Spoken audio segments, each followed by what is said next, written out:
What is up, Internet Basketball Junkies? We are here for part three of a three-part series that I've been doing, targeting younger coaches, inexperienced coaches, coaches that are looking to get their first head coaching jobs, and coaches that might have head coaching experience and be looking for their second job. So this is the third video. The first video applied to getting your first head coaching job if you've had no experience. The second video applied to how you're going to avoid picking the right job. How do we avoid coaching graveyards? And this video is going to kind of tie into both of those videos because it's retroactively kind of looking at after we've had our first experience, what are our options now in the coaching circle?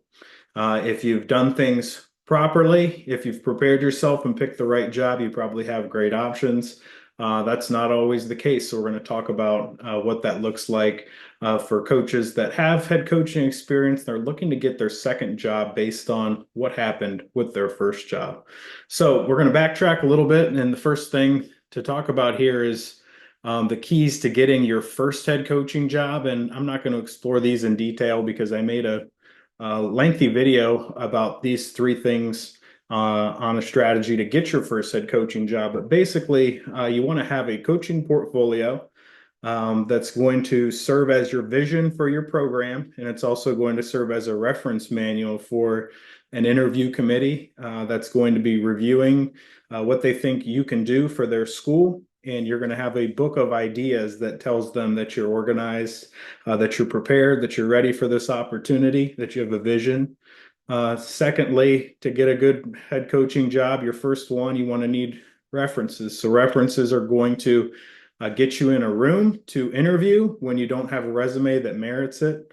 If highly successful people, notable people are recommending you, a board or an interview committee is going to be more likely to want to hear from you, even if you don't have a track record yet, but you have influential people vouching for you. And references, they can also kind of pull you across the finish line where if you're in contention to land a job, you can have some of your influential references call the decision maker on the interview committee and put in a last final word for you to try to push you over the finish line to get the job. And the last element of landing your first head coaching job is your interview skills. And obviously that's looks a little bit different when you have no head coaching experience. There's a lot of pros to the interview package if you have no head coaching experience, but there's also some things that you need to be able to fend off from an interview committee because they're going to have natural questions on being skeptical about you being able to do the job if you have no track record to prove that you can do the job. So your interview skills, talk about the way that you answer questions, the way that you frame questions, but it also has to do with your temperament and how you handle an interview. And what you want to do here with your temperament is to be memorable, but not obnoxious. You've got to kind of find that line through interview prep, through experience in doing interviews, that you are memorable to a committee, but you're not so memorable that they remember you for the wrong things. Because you don't want to go into an interview and be timid and have the interview committee not remember what you said or who you are or what you stand for. You need to have some, memorable features to you, but you can't take that so far that, the interview committee is annoyed by the way that you presented yourself. So you have these three things in the bag: your coaching portfolio, your references, and your interview skills, and you get a head coaching job. Okay, one of two things is going to happen depending on where you put the line. You either got a head coaching job and it went well, or you got a head coaching job and it didn't go so well. So if it went well, you probably don't need help getting another job. If you have one track record of experience and the experience went great, you're going to probably have another opportunity or many opportunities to pursue, or you can stay exactly where you're at for as long as you want to. But if you had a head coaching job and it went great, you probably didn't click on this video because you don't need a second head coach. You don't need help getting a second head coaching job. But if you did get a head coaching job and it went well, now it becomes more of a timing element for you to make a decision. because you've built up one program, you've had success at one program, and now it's about leaving that program either too soon or too late. Right? You want to ride the wave while you're hot after you've built up a program. If you have success and you stay too long, that might not look as good on your resume as if you get out at the right time. So it's really a matter of personal preference on what you want to do, what your ambitions are. And you could leave too soon, or you could leave too late, or you can leave right on time. Um, but you want to make sure you leverage that success into your next opportunity, or that you're just content and staying where you're at, and you want to continue building the program. Where you're at, even if it means that your stock is going to go down a little bit just because you're not the new fresh thing on the coaching market. So if it goes good, you probably don't need help getting another job, and you're thinking about the element of when you want to leave, if you do want to leave, and the timing of that. Okay, if you get a head coaching job based on using these things, your coaching portfolio, your references, and your interview skills, and it doesn't go so well, now where are we at?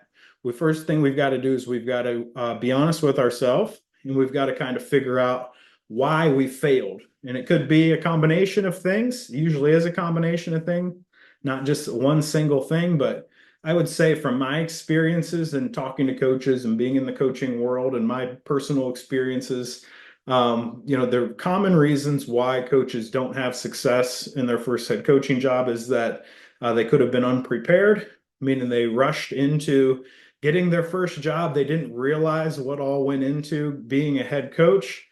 Being an assistant coach is a lot different than being a head coach. And sometimes coaches struggle to deal with that change. They were used to doing things one way. And now that they're in the pilot seat, they're seeing that there's so much more to being a head coach than there was to being an assistant coach. I see coaches get swallowed up by that often. There can be bad luck situations where you got a job and you were trying to build around a certain group of players, and one of them transfers and one of them gets hurt and one of them decides to play baseball, or there's all kinds of things that happen that are just bad luck. It could be losing an important game at the buzzer to kind of stop the momentum of your program building, or there's all kinds of bad luck situations that happen. The next would be an ego. Sometimes coaches, they charge into situations that they think they can fix, and they come to find out that they don't have the tools to get the job done in fixing a program.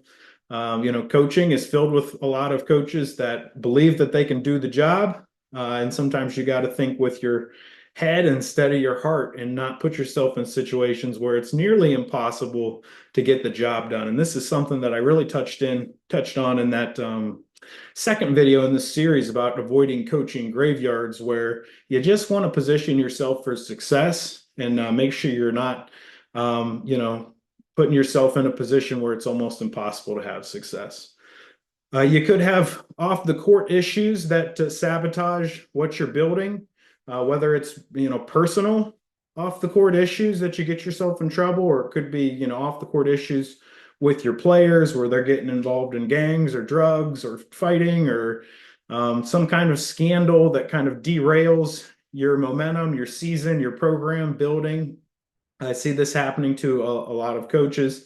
And then to go along with the ego factor is, coaches that take bad jobs. So, some coaches take bad jobs just because they want to be a head coach. Some coaches take bad jobs because they believe that they can fix it.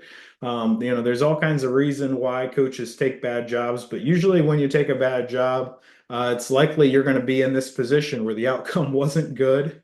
And now you're back in this position, either trying to get another head coaching job or looking for your next opportunity after not being able to have much success by taking a bad job.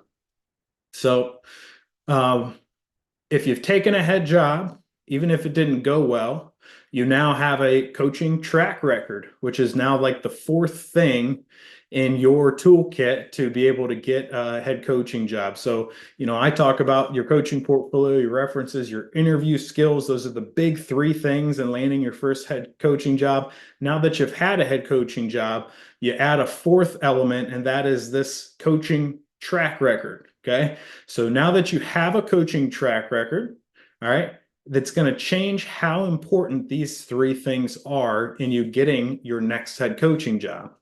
Okay. There's a clear hierarchy of importance now that you have a coaching track record, with your coaching track record being the most important thing. The next most important thing is your interview skills. And then your references and your coaching portfolio, which were things that were absolutely vital for you to get your first head coaching job. It's not that they matter, they don't matter. It's that they matter a lot less. Because if I got a head coaching job and it didn't go well, let's say I won, I went 5-15 on average over the course of 4 years at some school, and I got fired or I quit or whatever. It's hard for me to go into my next interview with a beautiful coaching portfolio that has all these ideas in it of how I want to execute a program and all these things we're going to do, and sell to a committee that we're going to do all these things to build up this program. Because it's like, well, why didn't you do that at your first head coaching stop? If you had all these ideas, if you knew all this stuff, why didn't that translate into success? So your track record is going to matter more than your coaching portfolio, which before you have any head coaching experience, before you have a track record, you can really sell a big vision. An interview committee might not necessarily wholeheartedly agree that you're able to do all the things you say you're going to do, but they don't have absolute proof that you can't do it. And especially if you have strong references backing you up saying, people that are influential saying, I believe that these things can be accomplished. You're really putting doubt in the interview committee's heads that you can do, they have to believe that you can accomplish some of these things because they don't have definite proof that you can't do it. So one of the things that you have by getting a head coaching job, even if it doesn't go well, you have your track record, you have your interview skills, you have your references, you have your coaching portfolio, but now you have a better shot to get in the room because you have head coaching experience. So it's harder to get in the room to be interviewed when you have no experience. That's where you really need those references to be vouching for you. But now that you have head coaching experience, you're going to stand out in a situation where you're competing against people that don't have head coaching experience. So ideally, you want to do this right. You want to get your first head coaching job. You want to avoid coaching graveyards. You want to build your coaching resume up so that your coaching resume can not only get you in the room, but it can get you in the room in an applicant pool of other coaches that have head coaching experience and other head coaches that have head coaching experience and have done well in their head coaching experience. So you have one leg up. Even if you took a head job and it didn't go well, you have this experience of being a head coach that puts you ahead of people that don't have any head coaching experience yet in their coaching career. So your track record, it matters more than anything. So if we're looking at these things in order of importance, we've got your track record would be number one, your interview skills would be number two, and then rounding it out would be the last two here, your coaching portfolio and your references that matter a lot less now that you have a coaching track record. So this is kind of why selecting your first job is very important, because a lot of your coaching career is going to play off how this first opportunity went. If the first opportunity goes well, you're really on a trajectory to keep getting incrementally better and better jobs, or be able to stay where you're at as long as you want. So you want to select a first job that's good. You don't want to take a coaching graveyard. So what I'm teaching when I'm working with young aspiring coaches on what to look for in a program, these are kind of the 10 things that we talk about. So if you can identify the things in a program that you can change, there's some things in a program that you really can't change, but the things that you can't change, if those are really bad, you want to avoid that as a coaching graveyard. But if you're getting into a good situation, a decent situation, a situation that is winnable, because if you get into a situation it's not winnable, it doesn't really matter what you do. You're only going to be able to build it up so much. But if you get into a good community with a good basketball program that you can sharpen up. So maybe it's not at its peak potential. Usually the jobs don't come open when they're at their peak potential. Usually jobs come open when they need a little bit of work to them. But if you can get into a job that has potential to it, and you can amp up the fundraising and you can find a competitive advantage, and you've got great X's and O's, and you're working with your administrative team to do the best you can with your program, and you're installing your program fundamentals, and you're developing community support where a community wants to come out and watch your games and they want to give you money to do things with your basketball team. If you're getting your coaches development where they're improving and your players are developing their skills and your players are developing their personal sides. If you're ramping up your youth program, getting a lot more kids involved, getting a lot more kids with better skills coming through your program. If you're building a strong culture and you've got a strong program organization, if you're implementing these things within a program that has a winnable stake to it, you're going to blow that program up, and you're going to be able to either sit on that job as long as you want to, or jump off to bigger and better opportunities as they come. So, if your first head coaching job goes well, right now that you would have this as what you're taking with you moving forward. You would have a track record that sells you. You would have presentation skills that sell you. You would have a portfolio that sells you, and you would have references that sell you. So if you have all four of those things going for you, you're going to be able to taken to the next level of your coaching career by moving up the ladder, finding a bigger, a better job that might be more appealing to you, and you're going to be able to get it if you have these four things.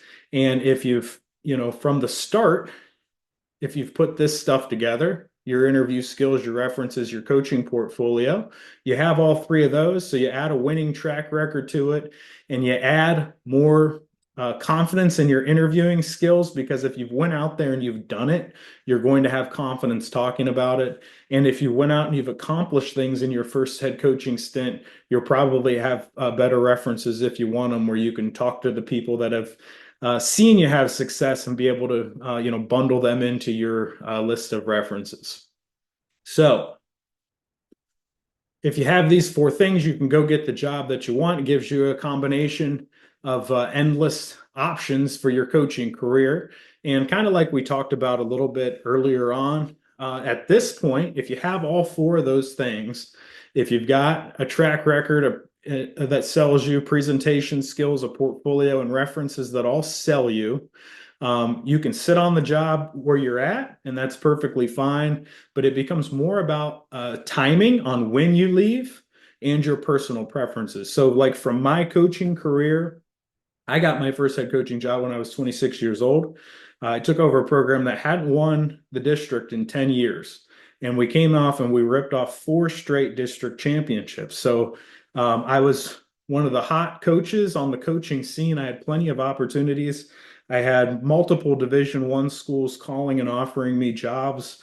It was kind of my choice on whether I would stay at the school that I was at, or take a step up into a bigger program. So I kind of weighed my options, and I really wanted to stay at the program that I was building. We had won four straight district championships, and we pretty much had a fifth one guaranteed, because we had won the fourth one kind of in an upset nature before our program was, completely mature, meaning that, we had mostly juniors carrying us for our district championship my final year at the school. So we were bringing back like 8 kids that were going to be seniors. We had great size, 6'7", 6'6", 6'4". We had all kinds of size, and this is smaller school basketball in Ohio. So, no one was going to contend with that, where you basically had a fifth district championship guaranteed. You had an opportunity to go to state. We had been to state during my tenure there, and we had been knocking on the door the other few years that we were there. So really high ceiling, just staying put. But I had a lot of different opportunities, and I had struggling Division I programs calling me and basically saying, this job is yours if you want it. You don't even have to interview, just let us know. And I wasn't interested in that. I wasn't interested in leaving a good thing to go rebuild a big program. But I did have schools that were very interesting in how they were set up, enough to show interest in the job. And at the end of the day, I made the decision that I wanted to leave and go take on a bigger challenge at a bigger school. And there was a pay raise involved, but I think a lot of it was ego with coaching. Not that I thought I was going to go take over the world at my next stop, but I really wanted to challenge myself. I wanted to get into one of the premier leagues in the state. I wanted to coach against some of the best coaches in the state. And I was getting some of that at the school that I was at, but so part of me thinks that I was getting a little bored. I wanted something new. I wanted a new challenge. I wanted something bigger. And I made the decision to leave. So the timing for me on that, I left a little bit early. I know I certainly don't regret it, but if you have these four things here, right? You're going to have endless opportunities. It becomes about the timing, right? Do you want to go now or do you want to wait and see what's open later? Or do you want to stay put? Or, what are your personal preferences for your next job? So you have the endless opportunities. So what do we do if our first head coaching stint didn't go well? Okay. You're back to the original game plan, but you have a much weaker frame. So you have your coaching portfolio, which matters less. You have your references that matters less. You have your interview skills that matter more. And then you have the most important thing that's not on the screen right now, which is the track record that you gained from your first stop as a head coach. So to get another head coaching job, right, you've got this weaker frame, but you've got to become better with your interview skills to kind of explain away your previous experience. So when we go back and we think about, why we failed, what were these things, how can we flip these into things that don't sound so bad to an interview committee without completely blaming the previous program. You have to take accountability on your end that things didn't go well. You have the advantage in your next interview of having head coaching experience. And that experience you can use to your advantage in explaining the things that you've learned that are going to help you propel you to do better in your next stop. So you have these things. Okay, your references won't mean as much. Your coach portfolio will matter, but won't mean as much. But you have to have these top-notch interview skills to explain away what happened in your last stop. So that is if you're going to go directly from head coach to head coach. So you got your first head coaching job, it didn't go well. You either got fired or you decided to step down. You now want another head coaching job, and you're going into this hiring situation with this weaker frame. And the best thing that you can do is perfect those interview skills to explain away your previous experiences. If you don't want a head coaching job, probably the best way to go, instead of becoming a head coach again right away, is to become an assistant coach with an established program. There's big time safety in having head coaching experience and a story to tell. So, if you can go and you can sit away on a bench of a winning program, let's say you have some friends in coaching and you say, hey, can I come be one of your assistants? You go there, you have safety because you have head coaching experience and you also have a story to tell about what unfolded. And going to be an assistant has many, many benefits that can kind of help you regroup in your coaching career so that you can get another head coaching job that's a better one than if you jump right into it right away. So if you are going to become an assistant coach after a failed head coaching stint, you're going to learn new things. You're going to be working with a new head coach, one that's been successful. So you're going to see a different way of doing things. It's going to kind of open your mind into how you want to shape your next program. You're going to have a time gap that happens here. So the failure that you had in your first head coaching stint is less fresh. So that kind of puts it off of people's minds on the interview committee if it's not like the most previous thing that happened in your coaching career. And it's also going to allow you to kind of emotionally recover because, we pour our hearts and souls into these coaching positions. So when they don't go well and we have to, we decide to resign or we get fired, there is an emotional process to heal that. So if you're going to jump right into another head coaching job, that might be something to help you get over it quicker, but it also, you might not be as emotionally stable because you haven't been able to process the things that didn't go well the first time you had your head coaching job. So if you decide to be an assistant for an established program, it can build up your resume. So, let's say you have this head coaching experience, it doesn't go well. Now you're putting on your resume 3 years of being with a program that's had pretty good success. And that's the important part of joining an established program where you can kind of assure that the years that you're going to have are going to be positive years. You don't want to go back into a rebuilding situation and then you're having to take account for the resume of bad years as an assistant. If you're going to do that, you might as well just try and get another head coaching job. So get to be an assistant with an established program, a winning history, and then you can kind of pack that into your resume. And you can't kind of, as an assistant coach, you can't claim all the success that a program has, but it is reflective on you personally to some extent. And it does open up that time gap where the failures that you had in your first head coaching stint aren't the freshest thing on your resume. So when you're an assistant coach, you can spy for jobs with no urgency to take them. So you can really look at jobs, evaluate situations, decide what to throw your name into or not.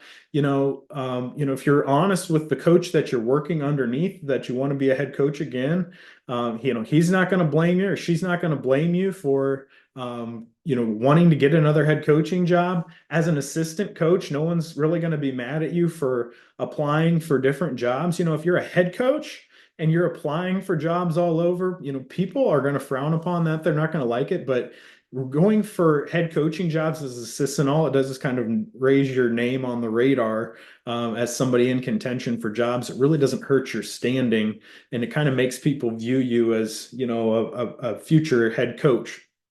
So the next thing that being an assistant with an established program does is you can continue to build your network. And you can build your network in 2 ways. The first is for more recommendations. So these would be like your references. So when you're applying for another job, you've now built up additional people to add into your references. And what happens here is, and when you start going for different jobs, you don't know who you're going to know in these different communities. These jobs come open, you look at them, you examine them, you see if they're the right fit for you. But the more people that you have in your network, the more likely you have somebody that's tied into this specific job that's come open that might be an important person in either getting you in a room to sell yourself or to get you across the finish line to have the job. And the other thing that this kind of gap period of being an assistant coach away from head coaching can do is it can continue to build your network for your future staff. So while you're an assistant at a program, you're kind of looking around for other young coaches probably in the area, maybe a freshman coach that impresses you, a JV coach that impresses you, a middle school coach that impresses you. But you're keeping your eyes open and you're networking with these people so that if you do get another opportunity to be a head coach, you can pull these people in.